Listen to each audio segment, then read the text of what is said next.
الحمد لله وكفى وسلام على عباده الذين اصطفى أما بعد أعوذ بالله من الشيطان الرجيم بسم الله الرحمن الرحيم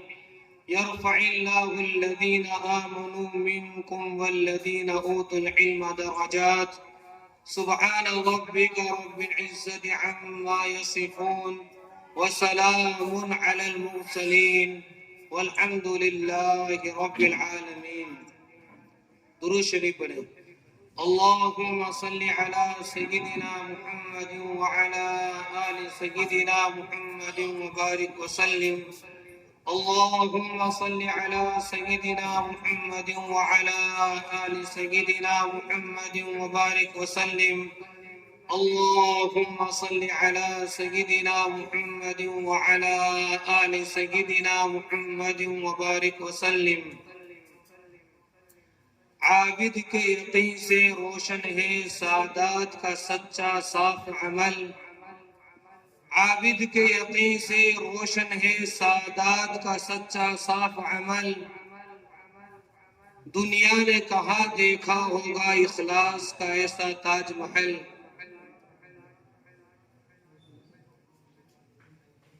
آج میں ہمارے اکابر علماء دیوبند کی کچھ تاریخ آپ حضرات کے سامنے پیش کرنا چاہتا ہوں. امید ہے کہ آپ غور سماعت فرمائیں گے. آپ کی توجہات کی ضرورت ہے. جس طرح ہمارا روحانی رشتہ سینہ بہ سینہ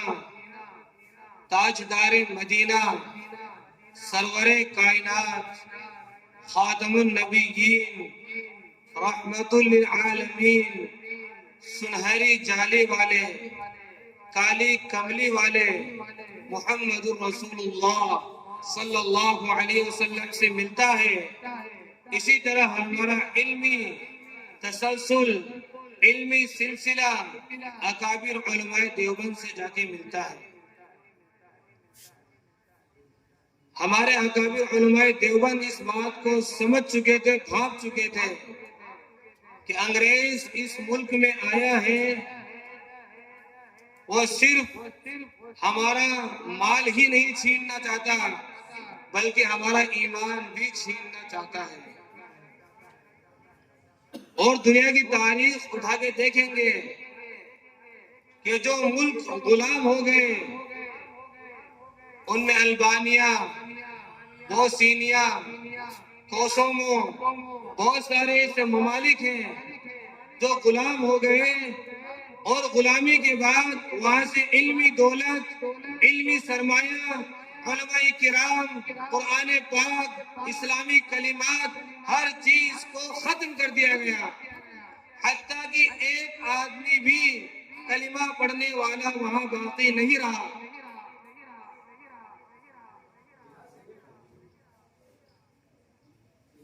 ہمارے علماء نے غربت کو پسند کیا، اپنی اولاد کے لیے غریبی کو پسند کیا، اپنی اولاد کے لیے مفلسی کو پسند کیا، لیکن محمد رسول اللہ صلی اللہ علیہ وسلم کے دین کو اپنے سینے سے چمٹا کے رکھا کہ جان جا سکتی ہے لیکن آپ صلی اللہ علیہ وسلم کا دین ہماری آنکھوں کے سامنے مٹ نہیں سکتا.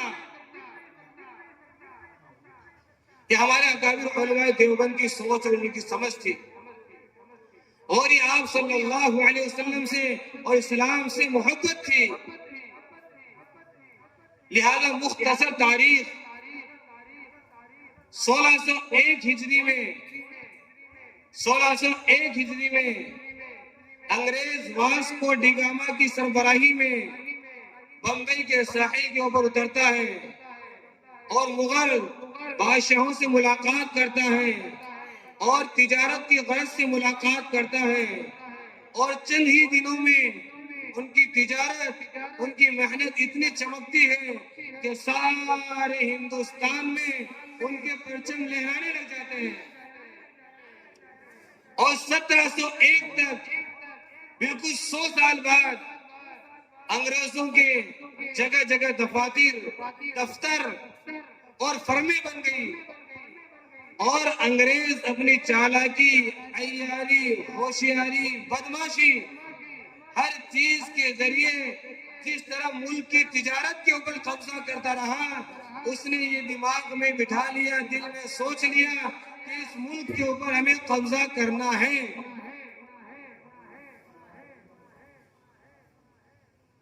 اس کے لیے اس نے دھیرے دھیرے چھوٹے چھوٹے علاقوں پر قبضہ کرنا شروع کیا،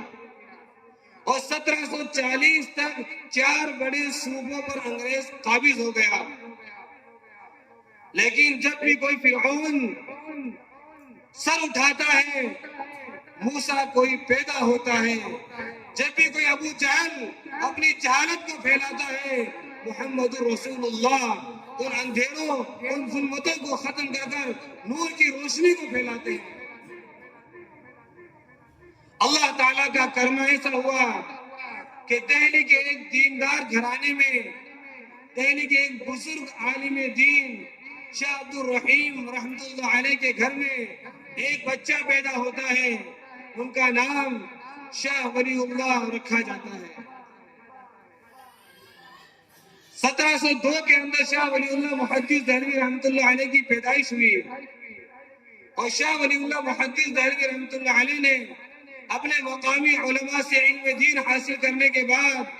مزید علم کے حصول کے لیے مدینہ منورہ کا سفر کیا، اور شیخ ابو طاہر مدنی رحمت اللہ علیہ سے علم حدیث کو حاصل کیا، اور انڈیا میں،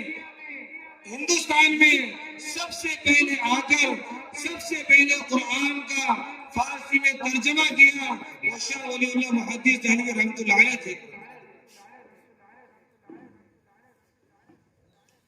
اس کے بعد اللہ تبارک و تعالیٰ نے ان کے دل کے اندر ایک آگ لگائی تھی، ایمان کی، اسلام کی، قرآن کی، وطن سے محبت کی، اپنوں سے محبت کی، اور اسلامی دشمنوں سے دشمنی کی آگ لگائی تھی۔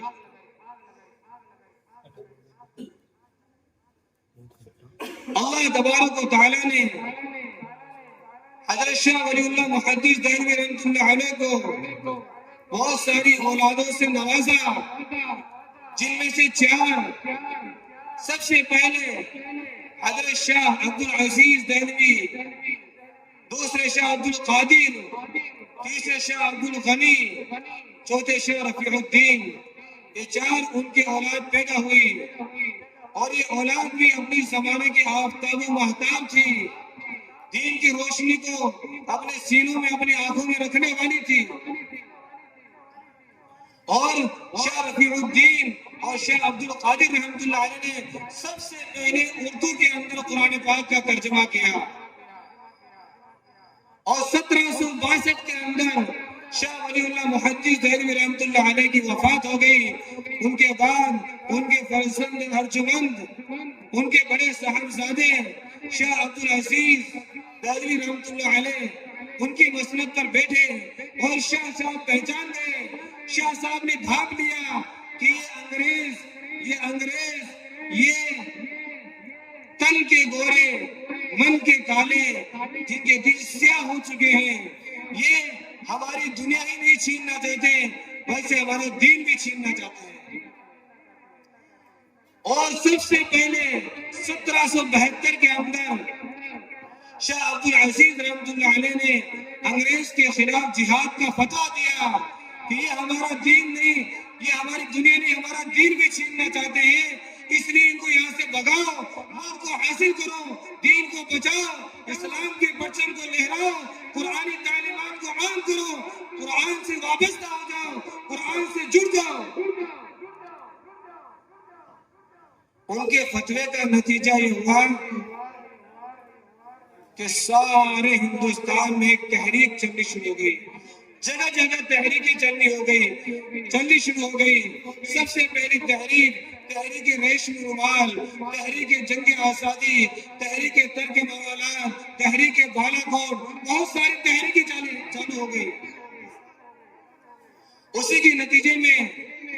سب سے پہلی جنگ جو ہوئی انگریز کے خلاف 1792 میں سرنگا پٹم حیدر علی کے بیٹے سلطان ٹیپو رحمۃ اللہ علیہ نے انگریز کے خلاف علم بغاوت بلند کیا۔ وہ سلطان ٹیپو جو اپنے دل کے اندر دین کا غم رکھنے والے تھے اور انگریز کے ساتھ لوہا آزمایا، لیکن الہی آبرو رکھنا بڑا نازک زمانہ ہے، دلوں میں بغض رکھتے ہیں، بظاہر دوستانہ ہے، کچھ ہمارے ہی منافق ہوتے ہیں جو ہماری باتوں کو، ہمارے کاموں کو ہمارے دشمنوں کے سامنے پیش کرتے ہیں۔ ایک منافق قسم کا آدمی جس کا نام میر ساجد تھا، اس نے سلطان ٹیپو کے خلاف انگریزوں کی مدد کی، جس کی وجہ سے سلطان ٹیپو کو شہادت حاصل ہوئی۔ اس کے بعد انگریز مطمئن ہو گئے کہ ہم نے میسور کو فتح کر لیا، میسور ہمارے قبضے میں آ گیا، لیکن تھوڑے ہی دنوں بعد جنگ پلاسی ہوئی، جس کے اندر نواب سراج الدولہ نے انگریزوں کے خلاف لوہا لیا، اور وہاں بھی ایک منافق تھا جس کا نام میر جعفر تھا، اس نے انگریزوں کا ساتھ دیا۔ 22 گھنٹے لگاتار لڑائی چلنے کے بعد نواب سراج الدولہ کو بھی شکست کھانی پڑی، اور انگریز گھبرا گئے کہ اب کیا ہوگا، یہ روزانہ کی روزانہ نئی تحریکیں کہاں سے آ رہی ہے، یہ روزانہ نئی نئی جماعتیں کہاں سے اٹھ کے آ رہی ہے، اس کا کوئی بندوبست ہونا چاہیے۔ اس کے لیے انگریزوں نے مسلمانوں کا شکنجہ کشنا شروع کیا، اور 1824 میں پنجاب کے اندر رنجیت سنگھ کو پنجاب کا گورنر بنا کر، کہ انگریز نے سوچا مسلمان میرے ویسے بھی خلاف ہیں، اگر مسلمانوں پہ اگر میں ڈائریکٹ بلا واسطہ ڈائریکٹ مسلمانوں پر حملے کروں گا، مسلمان اور دشمن ہو جائیں گے۔ اس لیے اس نے کیا کہ ان کے لوگوں کو ان کا دشمن بنا دیا جائے۔ رنجیت سنگھ نے انگریزوں کے کہنے پر علماء کرام کو قتل کیا، ایسے ایسے قتل عام اور ایسی گناہ، ایسی برائیاں کی کہ اگر ان کو سنا جائے تو رونگٹے کھڑے ہو جائے۔ عورتوں کی آبرو ریزی کی، مسلمانوں کی زمین و جائیداد کو اپنے قبضے میں لے لیا۔ لیکن جب بھی کوئی فرعون سر اٹھاتا ہے، موسیٰ کوئی پیدا ہوتا ہے۔ سید احمد شہید دہلوی رحمۃ اللہ علیہ، دلی کے رہنے والے بزرگ عالم دین، انہوں نے کہا اب قربانی دینے کا وقت آ گیا ہے، اب قربانی دینے کا وقت آ گیا ہے، اب کسی نہ کسی کو قربانی دینی پڑے گی۔ اور انہوں نے اپنے شاگرد سید اسماعیل شہید دہلوی رحمۃ اللہ علیہ کو بلایا، ان کے پاس 900 مجاہدین اور 10,000 مریدین تھے، اور انہوں نے رنجیت سنگھ کے خلاف جنگ کا اعلان کیا اور پشاور کو فتح کیا۔ پشاور کو فتح کرتے وقت اس کے آگے بالا کوٹ کو فتح کیا، اور بالا کوٹ میں اپنوں کی سازشوں کی وجہ سے سید احمد شہید دہلوی رحمۃ اللہ علیہ کو تہجد میں مصلی کے اوپر شہید کر دیا گیا، اور ان کے 4 دن کے بعد میں ان کے شاگرد سید اسماعیل شہید دہلوی رحمۃ اللہ علیہ کو شہید کر دیا گیا۔ اور 1856 میں، یہ بات ختم کرنا چاہتا ہوں، 1856 میں ان بزرگ عالم علماء نے مشورہ کیا، جن میں سے حضرت مولانا جعفر تھانسی رحمۃ اللہ علیہ، حاجی امداد اللہ مہاجر مکی رحمۃ اللہ علیہ، مولانا قاسم نانوتوی رحمۃ اللہ علیہ، مولانا رشید احمد گنگوئی رحمۃ اللہ علیہ، ان سب نے مل کر مشورہ کیا کہ اب وقت آ چکا ہے انگریز کے خلاف جہاد کرنے کا، اور ان چاروں نے منصوبہ بنایا اور 2 محاذ بنائے گئے۔ ایک محاذ امبالہ میں جس کے سپہ سالار مولانا جعفر تھانسی رحمۃ اللہ علیہ تھے، اور دوسرا محاذ بنایا گیا شاملی کے میدان میں جس کے سپہ سالار حاجی امداد اللہ مہاجر مکی رحمۃ اللہ علیہ تھے۔ دونوں طرف سے جنگیں ہوئی، اور آخر میں اپنوں کی غداری کی وجہ سے مسلمانوں کو شکست کا منہ دیکھنا پڑا۔ اس کے بعد انگریز وائس رائے نے برطانیہ برٹش حکومت سے کہا کہ روزانہ کی روزانہ کوئی تحریک شروع ہو رہی ہے، آخر اس کی وجہ کیا ہے؟ وجہ تلاشی گئی، کہا جب تک مسلمانوں میں 3 چیزیں موجود ہیں اس وقت تک ہم ہندوستان پر قبضہ نہیں کر سکتے۔ اور وہ 3 چیز کیا تھی؟ سب سے پہلا قرآن مجید، دوسرا علماء کرام، اور تیسرا جذبہ جہاد۔ اور انگریزوں نے پلاننگ بنائی، آپ نے بھی سنا، 1961 کے بعد 3 لاکھ قرآن کریم کے نسخے جلائے گئے، 14,000 علماء کرام کو پھانسی کے پھندوں پہ چڑھا گیا۔ اور انگریز تھامسن اپنی یادداشت میں بہت کچھ لکھتا ہے کہ علماء کرام کو آگ کے انگاروں پہ لٹایا گیا۔ اس کے بعد علماء کرام نے دیکھا کہ انگریز ایک منصوبے کے تحت چل رہا ہے، وہ یہ چاہتا ہے کہ جو علماء شہید ہو گئے ان کی اولاد کو اپنے قبضے میں لیں اور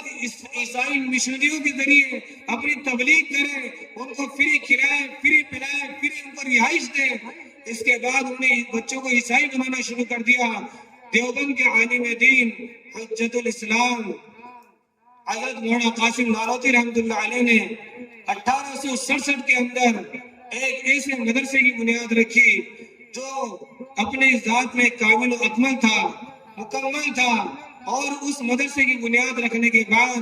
آزادی کے نغمے پورے ہندوستان میں گنگنائے جانے لگے، چاروں طرف آزادی کے گیت گائے جانے لگے، اور علماء کرام نے اپنی قربانیاں دینی شروع کی۔ آخر میں حضرت مولانا شیخ الہند